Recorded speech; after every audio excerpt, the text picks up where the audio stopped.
오늘은 시편 말씀을 이제 들어가기 앞서서 시편에 대해서 살펴보고 또 특별히 시편 1편을 통해서 함께 은혜를 나누고자 합니다. 설교에 앞서서 제가 시편을 암송하는 어린아이의 동영상을 준비했습니다. 여러분, 이 동영상을 보시면서 많은 은혜 받으시기 바랍니다.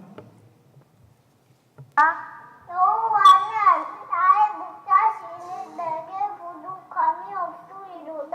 그가 나를 푸른 풀밭에 놓이시며 신만한 물가로 인도하시는도다. 내 영혼을 소생시키시고 자기 이름을 위하여 의의 길로 인도하시는도다.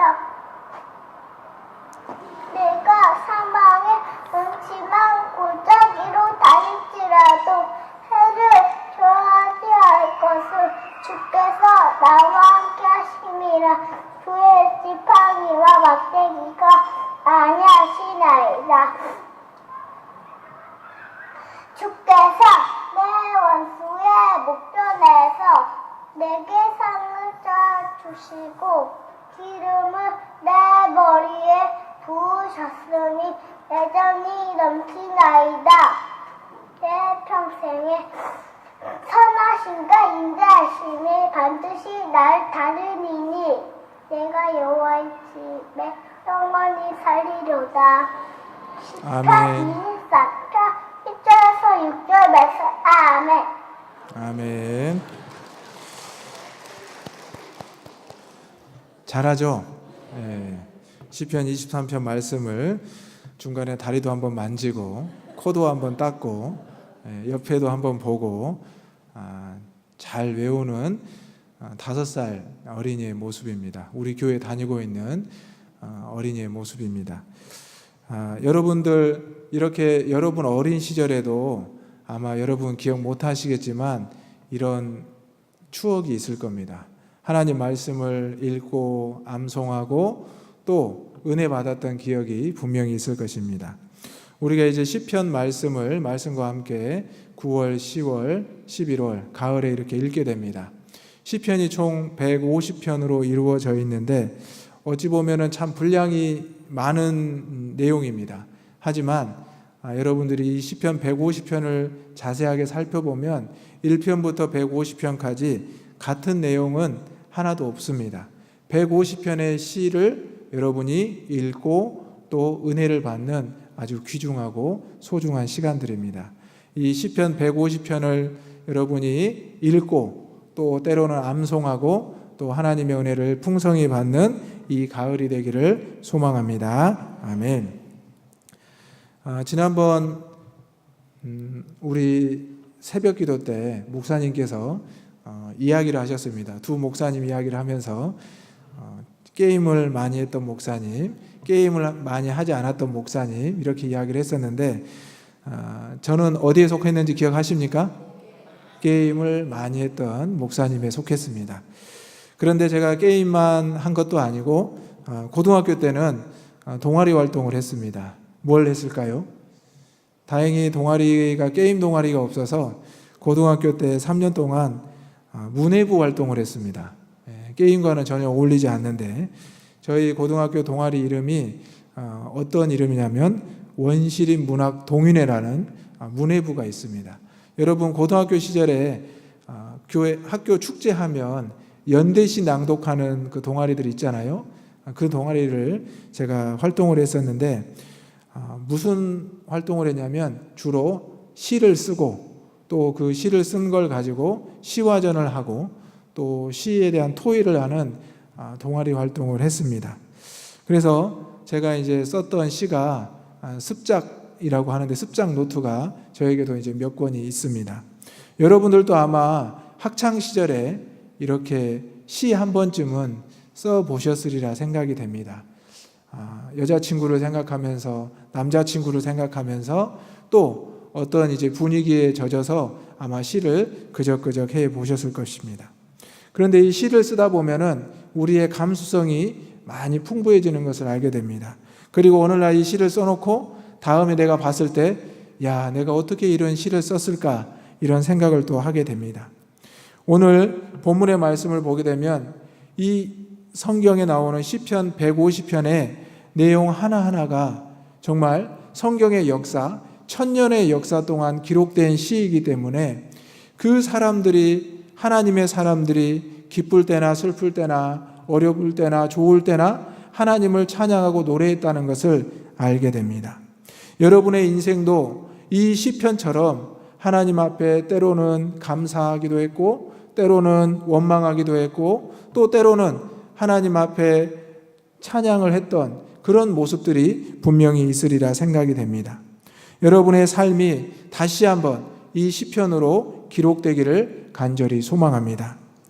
이 시편이 다른 사람의 시편이 아니라, 누구의 시편이 아니라 나의 시편이 되고 내 가정의 시편이 될 때 여러분의 삶 가운데 이 시편의 은혜가 충만하게 임할 줄로 믿습니다. 아멘.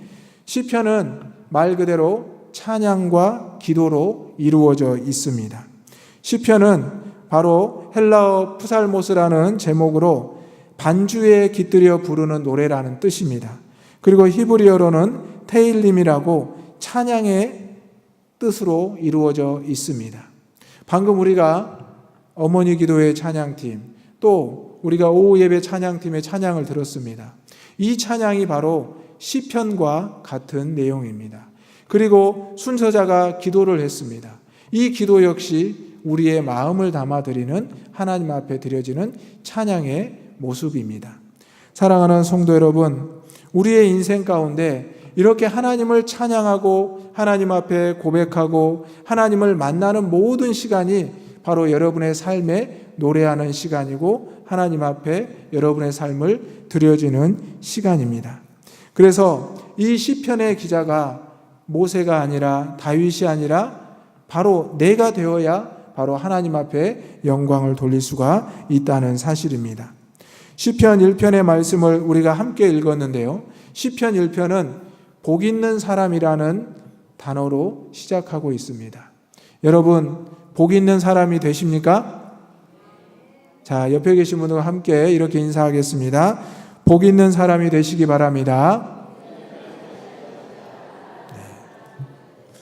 복 있는 사람이라는 것은 오늘 말씀을 쭉 읽어보면 나오겠지만 하나님 안에 거하는 사람입니다.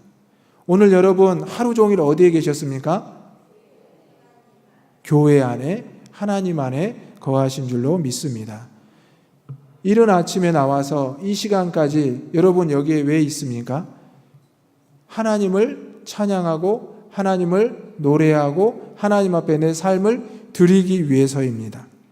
복 있는 사람이라는 것이 다른 뜻이 아니라 내가 하나님을 만나고 싶은 마음에 하나님 앞에 달려나와서 하나님의 이름을 부르고 하나님의 이름을 부르는 모든 성도들과 함께 예배드리고 식사하고 친교 나누고 또 함께 이야기를 들어주고 함께 삶을 나누는 바로 이 모든 것이 복 있는 사람의 모습이라는 사실입니다. 시편에 많은 기자들이 있습니다. 특별히 시편에서 가장 많은 부분을 차지하고 있는 사람이 다윗입니다. 여러분, 다윗이라는 사람은 그 삶이 말 그대로 드라마틱한 삶을 살았습니다. 이새의 막내 아들로 태어나서 형들에게 치이고 또 부름받지 못했다가 전쟁터에 나간 형들을 따라 나가서 거기에서 우연히 골리앗과의 싸움에서 승리하게 되고 골리앗과의 싸움에서 승리한 다음에 장군으로 임명을 받았지만 결국 사울에게 미움을 받아서 죽을 뻔한 고비를 넘기다가 또 그가 왕이 되었지만 그 아들들의 배신에 의해서 쫓겨나기도 했었고 또 그의 큰 잘못으로 인해서 그 자녀가 죽기도 하는 많은 굴곡진 삶을 살았던 사람입니다. 그러한 사람 다윗이 시편을 가장 많이 노래했다는 사실입니다. 오늘 우리는 하나님 앞에 부르는 이 노래가 기쁨의 노래가 될 수도 있지만 때로는 슬픔의 노래가 될 수도 있다는 것을 기억해야 합니다. 하지만 중요한 것은 우리가 어떠한 상황이든지 어떠한 형편이든지 중요한 건 하나님 안에 거해야 된다는 사실입니다. 여러분, 주일에 교회 나올 때 항상 같은 마음이십니까? 아니죠. 어쩔 때는 힘든 마음을 가지고, 어쩔 때는 어려운 마음을 가지고, 어쩔 때는 너무너무 가고 싶어서, 어쩔 때는 너무너무 기다려지는 마음으로 주일을 맞이하게 될 겁니다. 그런데 주회전에 와서 하루 종일 주님을 만나고 예배를 드리고 나서 여러분의 마음이 바뀌어지는 것을 또한 느끼게 될 것입니다. 오늘 복 있는 주의 성도들은 어떤 것을 노래해야 될까요? 하나님 앞에 내 슬픔을 노래하고 내 기쁨을 노래하고 내 삶을 노래할 수 있는 우리 성도들의 모습이 되기를 간절히 소망합니다.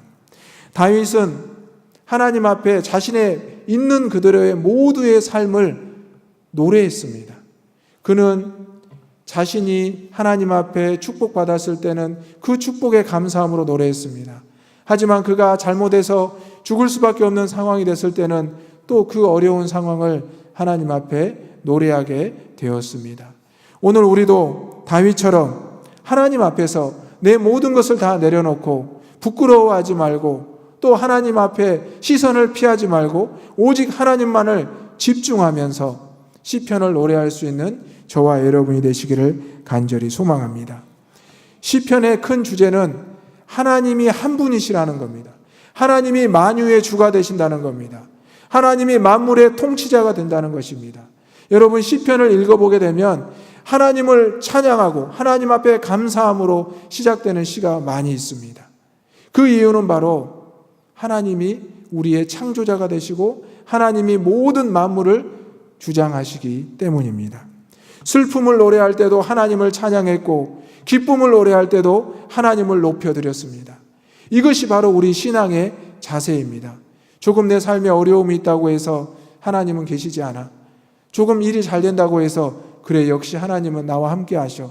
이런 유아적인, 이런 어리석은 우리의 신앙이 머물러서는 안 된다는 사실입니다. 다윗이 너무나 큰 죄를 지었을 때도 그는 하나님 앞에 고백하며 시편을 노래했습니다.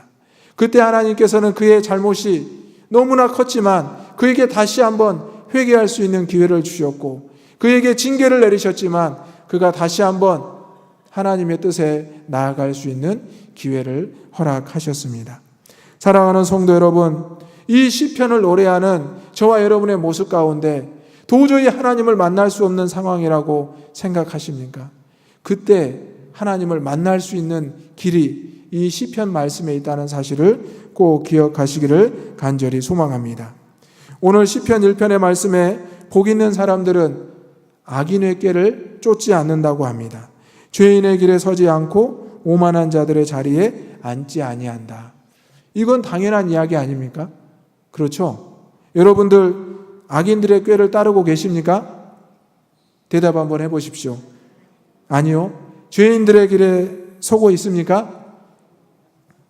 오만한 자의 자리에 앉아 있습니까? 대답이 없으시네요. 복 있는 사람이 어디를 피해야 되는지 분명히 성경은 말씀하고 있습니다. 이미 여러분도 알고 있습니다. 알고 있는데 그것을 실천하지 못하는 거죠. 오늘 시편 1편의 말씀은 시편의 출입구입니다. 시편 1편은 시편의 주제를 말한다고 합니다. 2편과 함께. 그래서 우리가 시편 1편을 통해서 하나님이 왜 우리에게 자신의 삶을 고백하라고 하는지, 왜 내 삶을 내어놓으라고 하는지를 알 수 있고 깨달아야 할 것입니다.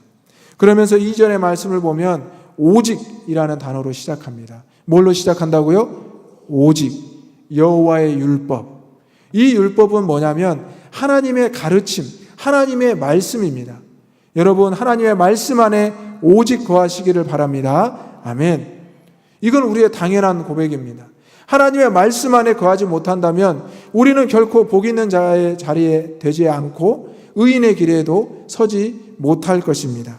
그런데 오늘 하나님께서는 분명히 다시 한번 우리에게 말씀하고 있습니다. 복 있는 사람들은 이러지도 않는단다, 저러지도 않는단다, 이러지도 말아라. 그런데 너희는 왜 그렇게 하고 있느냐? 사랑하는 성도 여러분, 우리가 어떻게 해야 될지, 무엇을 노래해야 될지, 누구를 높여야 될지, 누구와 함께 해야 되는지 알고 있습니다. 그런데 우리는 그것을 실천하지 못하고 있습니다. 오늘 우리의 삶에 돌아가서 하나님을 찬양했던 다윗처럼, 하나님을 찬양했던 솔로몬처럼, 또 모세처럼 하나님을 높여드리는 삶의 시편의 기자가 될 수 있기를 간절히 소망합니다. 그리고 나서 여러분이 하나님 앞에 여러분의 시편을 기록해 봐야 됩니다. 여러분의 시편이 누구와 같은지, 시편 1편과 같은지 2편과 같은지, 아니면 시편 90편을 기록했던 모세의 삶과 같은지, 아니면 시편 150편과 같은지, 아니면 여러분만의 시편 151편을 기록할 수도 있어야 됩니다. 다른 사람의 삶만을 바라볼 것이 아니라 하나님 앞에 붙들렸던 다윗이, 시편의 기자들이 어떠한 어려움을 겪었고 어떠한 삶을 살아내서 결국 복 있는 사람이 되었고 의인의 길에 섰는지 우리는 끊임없이 그들의 삶을 바라보고 따라가야 된다는 사실입니다. 하나님께서는 시편의 내용을 통해서 내가 하나님이고 너희는 나의 피조물이며 내가 너희와 언약을 했다라는 것을 끊임없이 강조하고 있습니다. 하나님과의 언약을 우리는 분명히 기억해야 됩니다. 이 시편 한 편 한 편을 읽으면서 시편의 기자들이 그들의 삶을 녹여냈듯이 우리의 삶에도 이 시편의 은혜가, 또 이 시편의 말씀이 새겨져야 된다는 사실입니다. 우리가 시편 23편을 암송하는 아까 어린이의 모습을 보았습니다. 이 어린아이가 10살이 되어서 저 영상을 보면, 20살이 되어서 저 영상을 보면, 나중에 성인이 되어서 또 영상을 보면 어떤 생각을 할까요? 내가 저랬구나. 내가 읽은 저 말씀이 지금 내 삶에 어떤 영향을 주었구나. 이렇게 분명히 생각할 것입니다. 오늘 복 있는 사람이라는 것이 거대하고 거창하고 어떤 세상에서 가장 부러워하는 그런 삶은 아닙니다. 복 있는 사람의 모습이 이 자리에서 하루 종일 앉아있는 저와 여러분의 모습인 줄 믿으시기를 바랍니다. 아멘. 복 있는 사람이라는 것은 하나님 안에 끊임없이 거하는 것을 원하는 삶입니다. 어디에서든지 어떤 상황에서든지 주님의 이름만을 붙잡고 주님과 함께하기를 원하는 것이 복 있는 사람의 모습입니다. 내가 어떻게 하면 하나님에 대해서 알까? 내가 어떻게 하면 예수님에 대해서 알까? 내가 어떻게 하면 내 안에 임재하시는 성령님에 대해서 알 수 있을까? 시편 한 편 한 편을 읽어보면서 아, 이런 분이 하나님이시구나, 이런 분이 예수님이시구나, 이런 분이 성령님이시구나, 이것을 깨달을 수 있는 저와 여러분이 되시기를 간절히 소망합니다.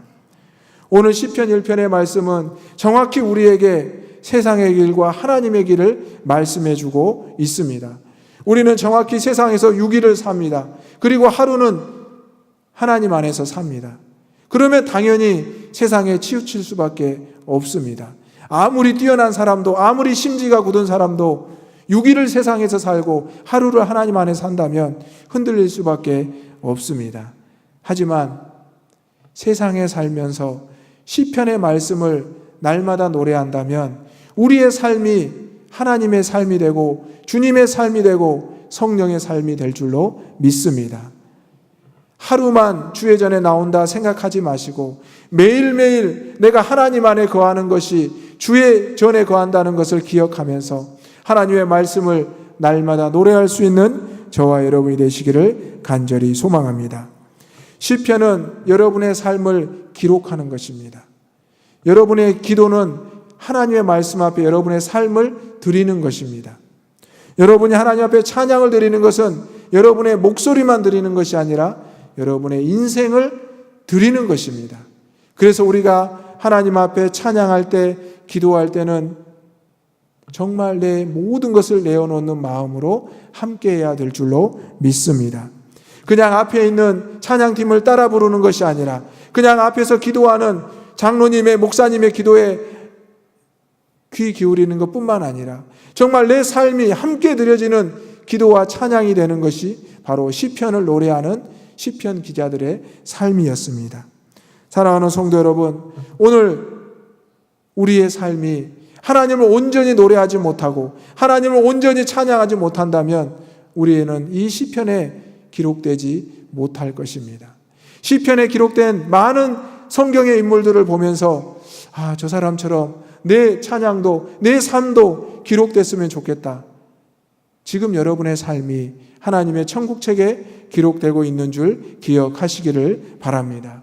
여러분의 삶이 어떠한 상황에서든지 늘 기록되고 있다는 것을 우리가 기억하고 내 삶이 하나님 앞에 드려지는 그 아름다운 노래로 또 그 귀한 모습으로 기록되기를 날마다 노력하시고 함께 하시는 저와 여러분이 되시기를 간절히 소망합니다. 아멘.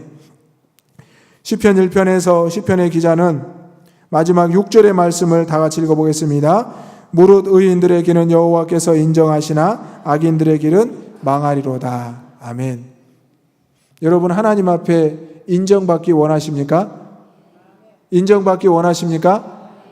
옆에 계신 분들과 이렇게 인사 나누겠습니다. 하나님 앞에서 인정받으시기 바랍니다. 네. 인정받는다는 것은 무엇을 의미합니까? 신뢰한다는 걸 말합니다. 믿는다는 걸 말합니다. 여러분 누군가가 여러분을 믿어주고 신뢰하고 인정해주면 기분 좋으시겠죠? 저 사람 말은 참 믿을만해. 저 사람은 참 신뢰가 가. 이 말을 들으면 얼마나 행복합니까? 그런데 여러분 믿음이나 신뢰는 돈으로 살 수 없습니다. 자신이 얼마나 그 사람에게 진심으로 대하느냐, 내 삶에 얼마나 성실하느냐로 알 수가 있습니다. 여러분 하나님 앞에서 인정받고 신뢰받고 하나님이 나를 믿어준다면 여러분 얼마나 행복하겠습니까? 하나님 앞에서 내가 인정받는다면 그 외에는 아무것도 필요 없습니다. 오늘 시편 1편의 의인들은 그 길은 여호와께서 인정하신다고 했습니다. 여러분 지금도 많은 선교사님들이 또 많은 주의 종들이 어려운 길을 가고 있습니다. 우리 교회만 해도 목사님께서 말씀하셨듯이 정말 멀리 있는 곳에서 힘든 곳에서 선교하시는 우리 귀한 주의 종들이 있습니다. 그리고 지금도 시골에 가보면 많은 주의 종들이 있습니다. 장애인들을 모시고 어르신들을 모시고 부흥에 대한 비전보다는 정말 그분들과 함께 삶을 노래하는 많은 주의 종들이 있습니다. 성도들이 있습니다. 어쩌면 우리보다는 그분들이 하나님 앞에 먼저 더 인정을 받았을 수도 있습니다. 하지만 우리 역시도 내 삶의 이 자리에서 하나님 앞에 인정받고 신뢰받고 믿을만하다라는 것을 들어야 되지 않겠습니까? 하나님 앞에 부끄러움이 없고 또 하나님 앞에 망설임이 없고 하나님 이름이라면 하나님 말씀이라면 그냥 엎드리고 뛰어나갈 수 있는 신앙의 모습이 있기를 간절히 소망합니다. 복 있는 사람들, 의인의 사람들 너무너무 부럽습니다. 너무너무 본받고 싶습니다. 그렇다면 시편을 노래하시기 바랍니다. 여러분의 삶을 하나님 앞에 드리시기 바랍니다. 내가 누군데 모세처럼 할 수 있겠습니까? 내가 누군데 다윗처럼 감히 할 수 있겠습니까? 아니요. 여러분이 시편의 주인공입니다. 여러분이 시편 1편에 나오는 복 있는 사람들이고 의인들입니다. 여러분이 시편 90편에 나오는 모세와 같은 사람들입니다. 여러분들이 시편에 계속 등장하는 수많은 주의 피조물 중에 으뜸입니다. 여러분 삶에서 하나님과 주님과 성령과 동행한다는 그 삶을 늘 기억하시고 하나님을 찬양하시고 하나님을 노래하고 하나님과 늘 동행할 수 있는 시편의 기자들이 될 수 있기를 주님의 이름으로 축원합니다. 이제 여러분은 교회 밖 세상으로 나아가게 될 겁니다. 그리고 한 주간을 살아가게 될 겁니다. 저는 궁금합니다. 여러분이 한 주간 동안 시편을 얼마나 하나님 앞에 노래할지, 얼마나 시편의 말씀을 기록하게 될지, 꼭 시편의 말씀을 하나님 앞에 고백하고 여러분만의 시편을 기록해서 다음 주일에 하나님 앞에 기도할 때 여러분의 시편을 노래할 수 있는 저와 여러분이 되시기를 간절히 소망합니다. 아멘. 기도하겠습니다. 거룩하신 아버지 하나님, 하나님께서 성경에 많은 사람들을 통하여 하나님을 찬양하게 하시고 그들의 삶을 고백하게 하셨습니다. 복 있는 사람들, 의인의 모습들 하나님께서 기억하시고 칭찬하시고 또 인도하신다 말씀하셨습니다. 먼저 하나님을 잘 알게 하게 하시고 주님 안에서, 성령 안에서 늘 거할 수 있는 우리 모든 성도들 되게 하여 주옵소서. 아버지 하나님 앞에 늘 노래했던 우리 시편의 기자들처럼 우리의 삶도 하나님 앞에 늘 드려지게 하여 주시고 하나님을 늘 찬송할 수 있는 우리의 모든 삶이 되게 하여 주옵소서. 하나님을 만나는 한 주간 우리의 삶이 되게 하여 주옵소서. 거룩하신 예수님의 이름으로 기도하옵나이다. 아멘.